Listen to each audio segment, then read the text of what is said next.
Hello, everyone. Thank you for joining us today. We are here today to present Sato Technologies Q1 to 2023 results. My name is Romain Nouzaret. I am the CEO and co-founder of the company, started in 2017. We will spend today some time about discussing our company that is publicly listed on the stock market, in the TSXV in Canada under the ticker Sato, and in the US on the OTCQB CCPU.F. Before I start, the traditional forward-looking statement. It's not financial advice. We are going to talk about expectation, estimate, and assumptions. But we are very happy and we're very eager to have you joining us today so that we can go into the detail of the presentation. We will spend mainly the time today to talk about the first quarter. We had outstanding results. We published recently the full year 2022. We showed that we were operating cash flow positive for the full year. A few days ago, we published Q1 2023. Not only we are operating cash flow positive, but also providing net results, which is outstanding. We will talk about comparables. But first, I will start by giving you a quick update on the company, where we are, where we're going to, and how we will continue growing into the actual market, in the next coming market that is coming mainly around the halving. And we will then finish with some Q&A.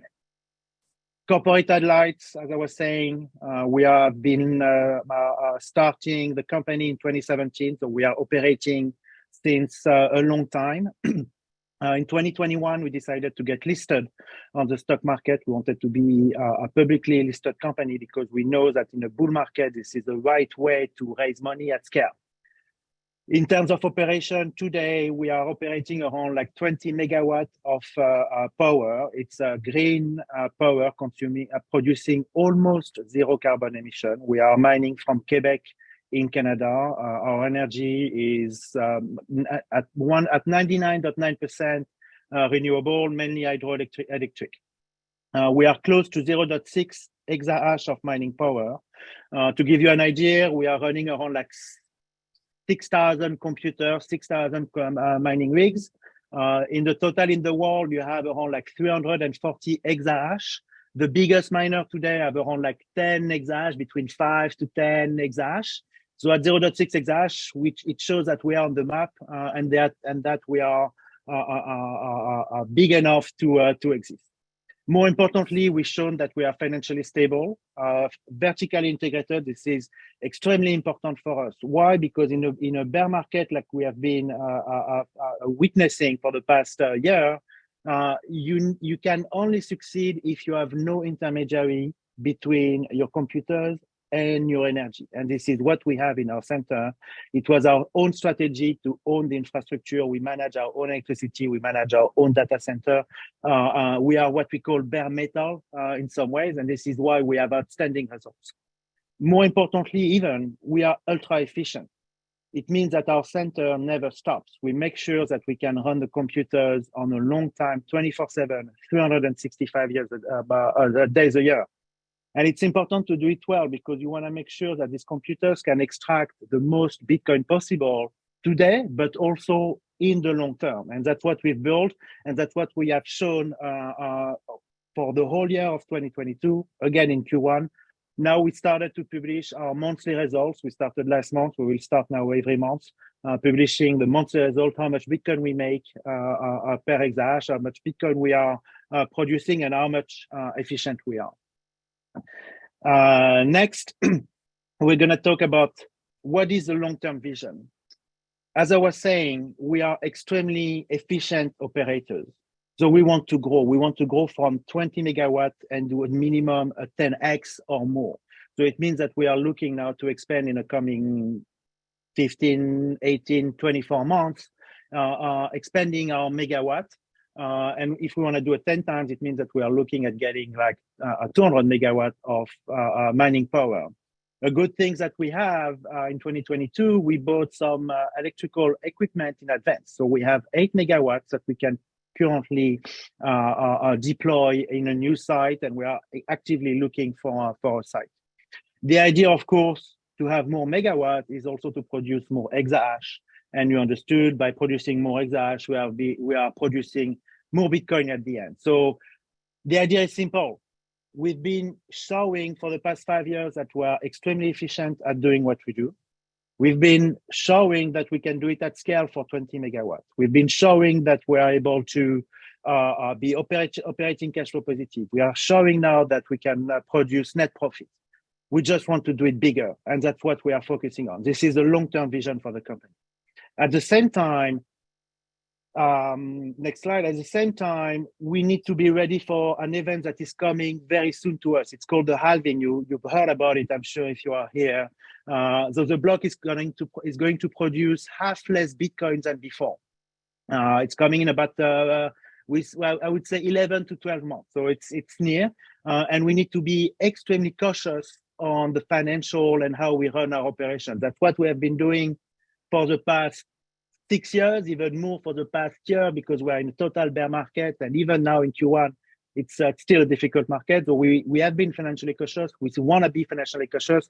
We want to make sure that the next halving, we're going to be here, and we are going to be there. What we are working on also in the mid-short term is to see how we could add AI and HPC data centers. Why? Because as an operator managing our own infrastructure, we believe we can bring excellent answers to this new world that is coming, with a ChatGPT and a different kind of like AI, open AI. It's going to be open source also, different kind of like data model, LLMs being deployed. And we believe that the type of data centers that we have built will be extremely efficient for this type of computing power. The good thing on this topic is that we have 1.5 megawatt of energy we could deploy for HPC in Quebec. And so we are currently looking at finding the right way to do it and making sure that we can do it in the long term. We will report more in the coming months and in the next quarters as we deploy the solution.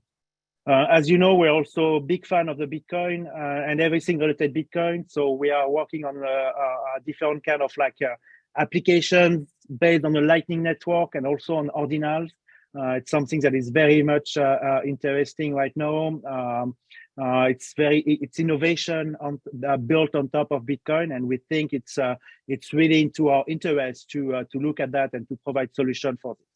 You have probably not missed that a few weeks ago, or maybe even last week, the fees made per block were more than the reward. So sometime last week, we had a block, instead of producing 6.25 Bitcoin for the reward, they produced more for the fee. So we had block at 10, 12 something Bitcoin. So it's really good for us. It means more revenue, but we believe that we're going to be able to even be better if we can bring solution to the market on this.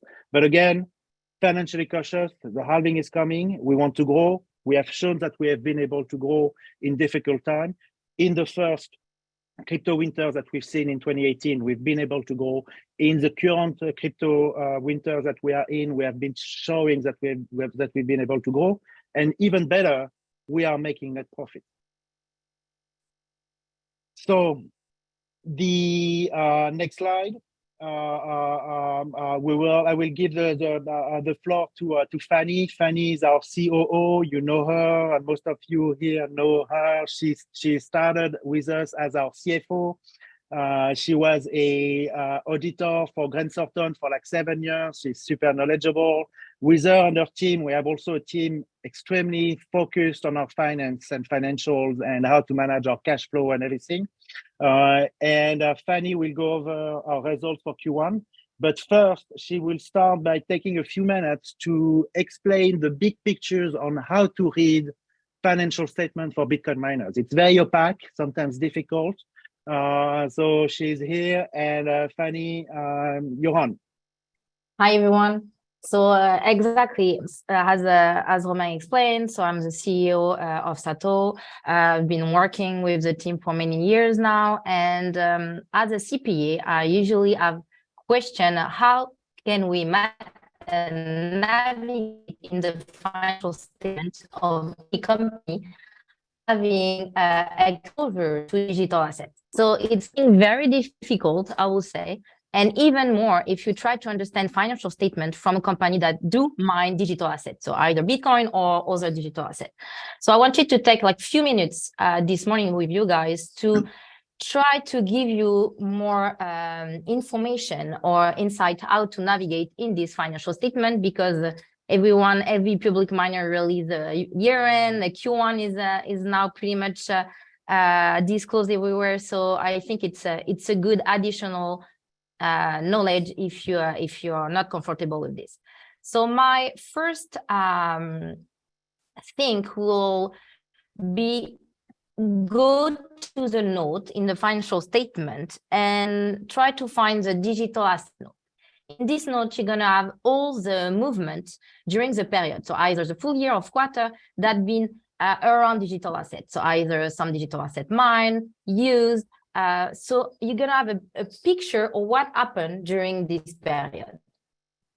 After this, you have to think and remember that in the statement of income, if you mine a digital asset, you're gonna have revenue in your revenue section. You're gonna have digital assets, but this digital asset is recorded at cost when they are received. So it's very important to understand this. So as a Bitcoin miner, every day we receive some digital assets.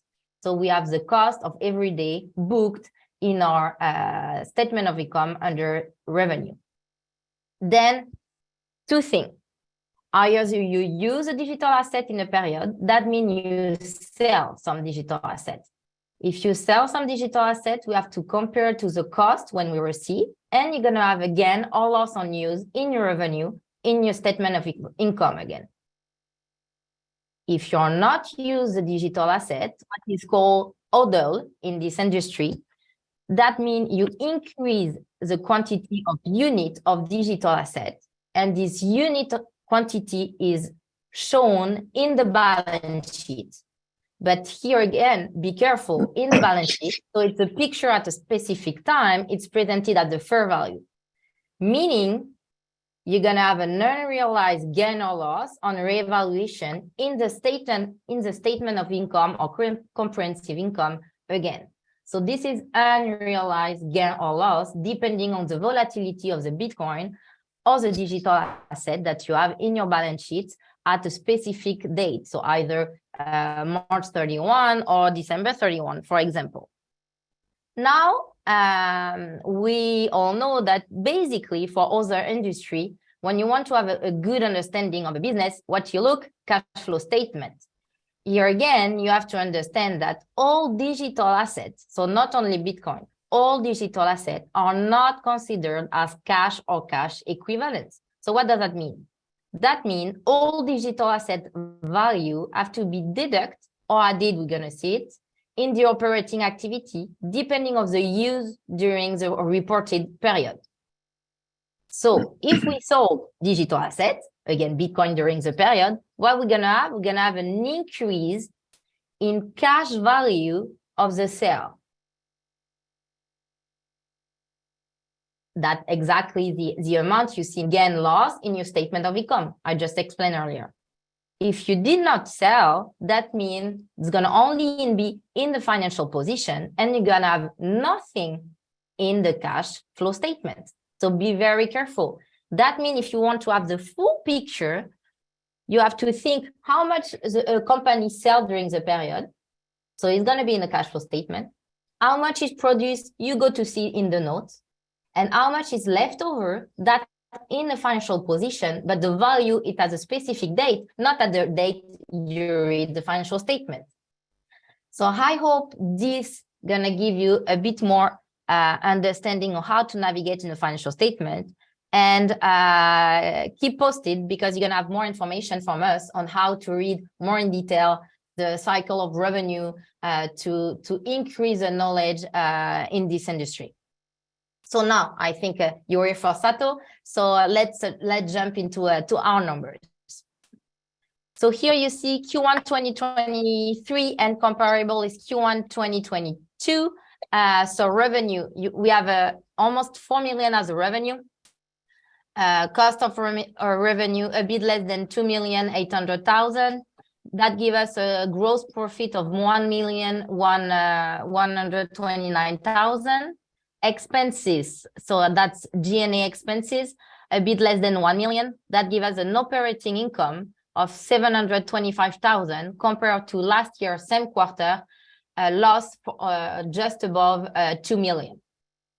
Other charges, so it's mainly financial expense.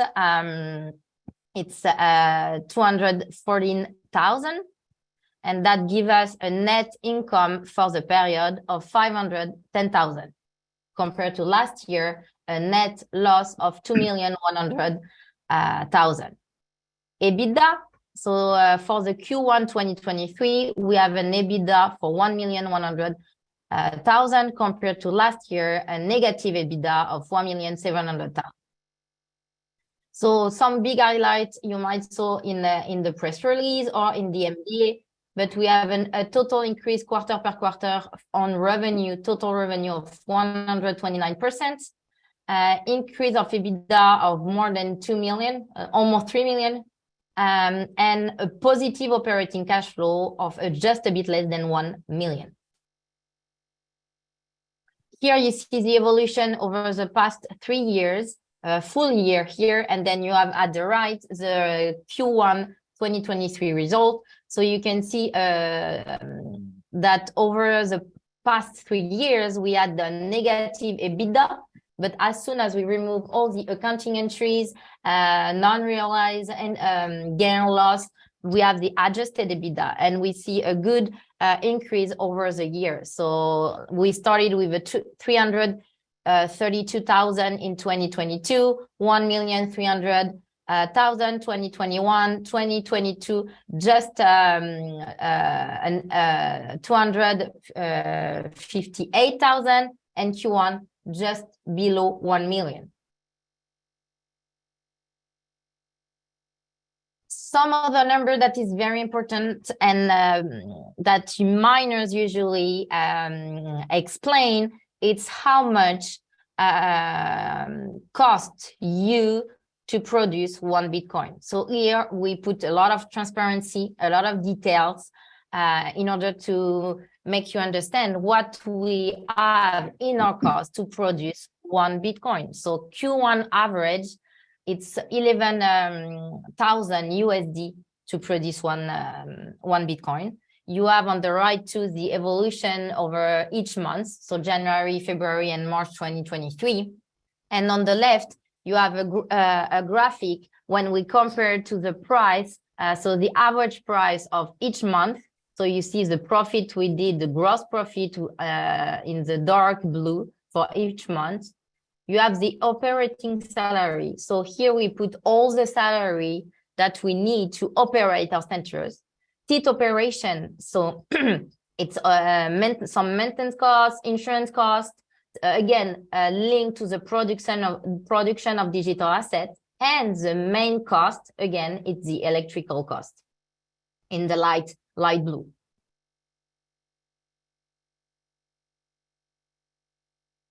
Here we wanted to show some comparable on the historical efficiency.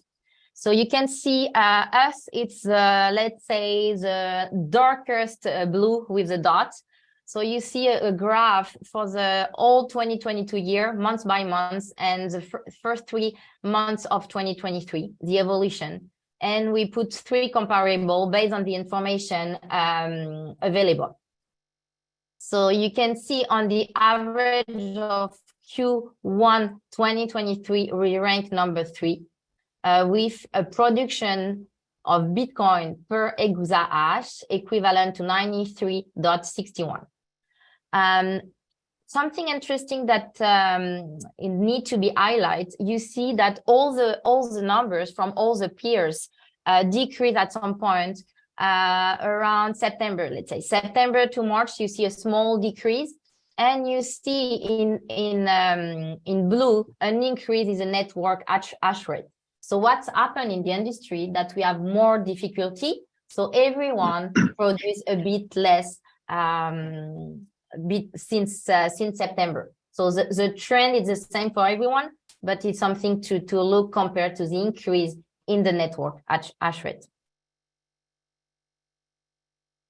Quick highlight on the cash and digital asset position. So you have on the left, December 31, 2022 numbers. So total 1,300,000 in Canadian. We report in Canadian dollars, the financial statement. So be careful as well if you want to compare to other miners. Check the currency they use. And in March this year, we have 1,400,000. Capital structure as at the March 31, 2023. So we have 72 million of outstanding shares, some warrant and stock option for 8 million that give us a total of security of 81 million. In this, we have 20 million, almost 21 million under escrow following the RTO. We had an escrow rules that apply to some people. And I think it's important to highlight as well that 65% of the security on a fully diluted basis are owned by officer, director, insider, or shareholders above 7%. So all these people have a long-term vision. So it's good to see this. We manage over the year to make sure to bring the most value to the shareholders. We are being very careful with the dilution, but we want to grow as well. So we take care of all the stakeholders' interest and having a long-term vision for Sato. Thank you very much, Fanny. Thank you very much. Again, outstanding results. We are in a bear market. In a bear market, being able to show operating cash flow positive and net profit is outstanding. Now imagine when the bull market is going to start. What kind of results we're going to show. That's what we have been focusing on. Why can we perform in this kind of market? Because we started a long time ago. This is not our first rodeo. We started in 2017. We've seen the ups, we've seen the downs, we've seen everything. Again, we are vertically integrated. We have no intermediary between our electricity and our computer. This is why we can pass this kind of situation with the kind of results that we show today. And one of the reasons is because of our electricity is one of the best in the world. Not only it's low cost and well priced, we pay around 4 cents US a kilowatt hour, which is extremely good in the market. But more importantly, the energy that we have is very stable. It never stops, except of course for curtailment, like many other Bitcoin miners. But we have very stable electricity, and on top of that, the cherry on the cake, it's an energy that is 100% green. So we are near zero carbon emission for our scope 1. Of carbon emissions. Scope 2, it's very little because we only run centers. Scope 3, it's a little bit complicated with the chips, but we can really say that we are near zero carbon emission for our centers. We have proven that we are financially stable. We're managing our finances very, very precisely, and on that, again, I would like to really give a big prop to Fanny's and Fanny's team. I mean, it's been since we've been listed on the stock market in 2021. It's been in our objective to be extremely professional on this part and showing to the market that we can be transparent, open, and always on time at producing our numbers. More importantly, our team is ready. We are a small team. We have probably less than 12 people in the company. It's a small team, very dedicated, super efficient. not only on the operation with Jean-Sébastien that you see here on the pictures. We have Cédric, we have Bastien working on the center. On the finance, you have Fanny, you have Lydia, you have Ben working with us.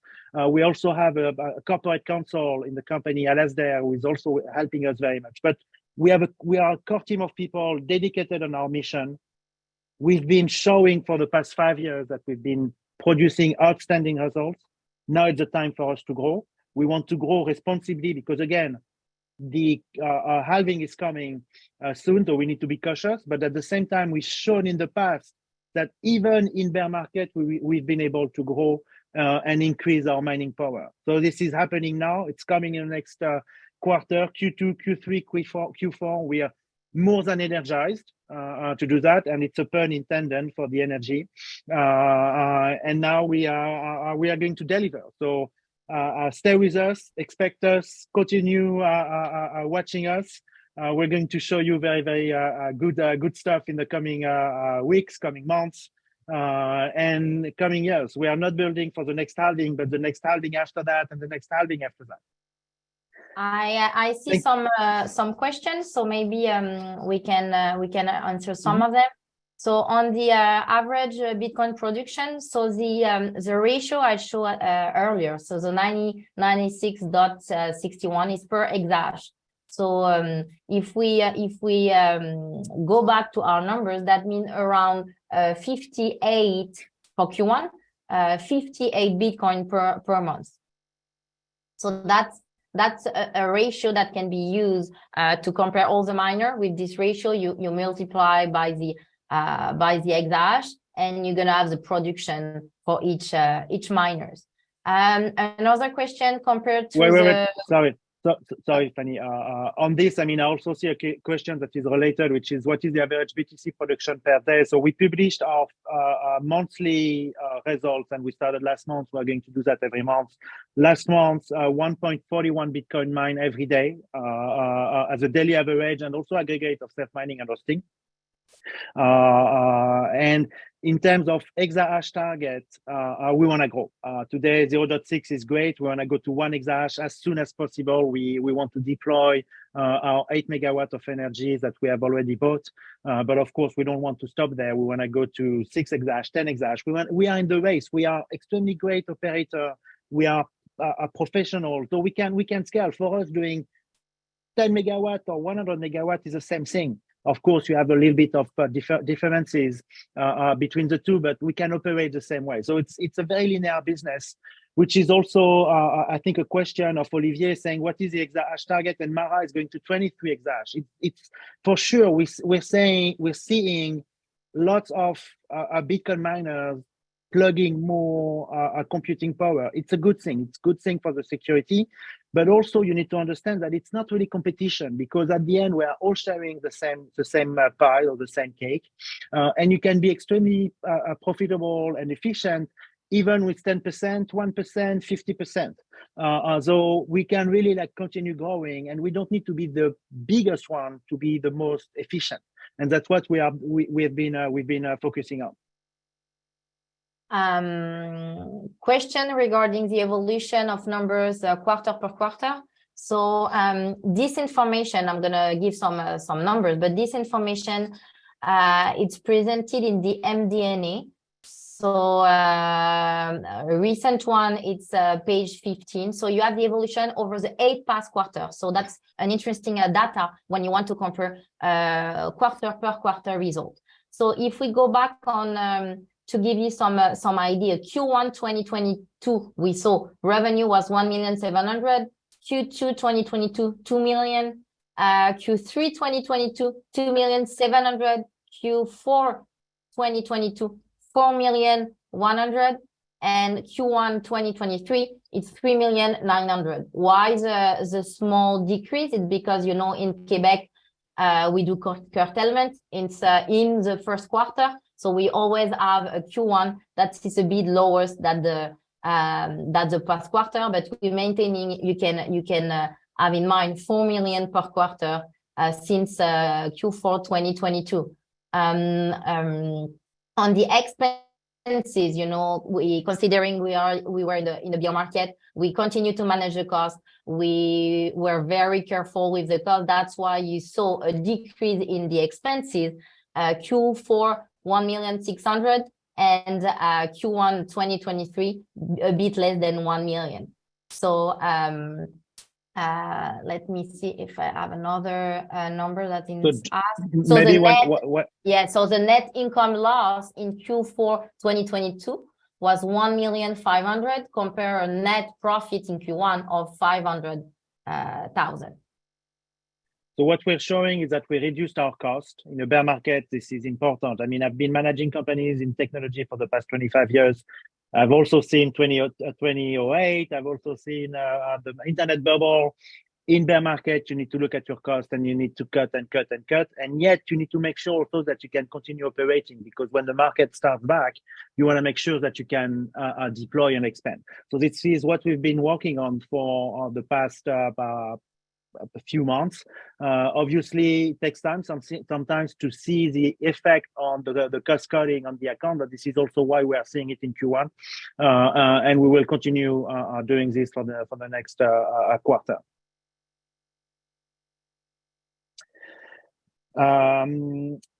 Do we have any other questions? One question I think is about the halving. Yes, the halving is coming.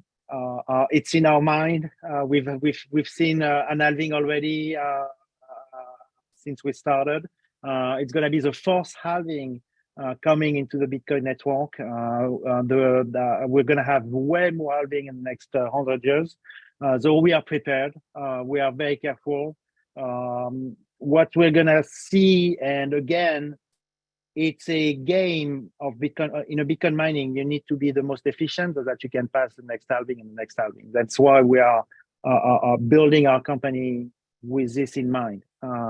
We have proven that we've been able to do it for the past 5 years, showing extremely good results.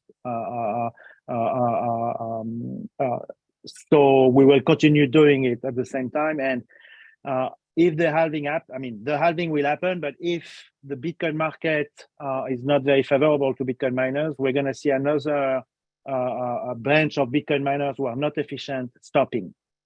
Of course, it's never aligned with the difficulty and the halving. So we might see a difference in times before the halving, at the halving event, and maybe 4 months after. We will see how it is.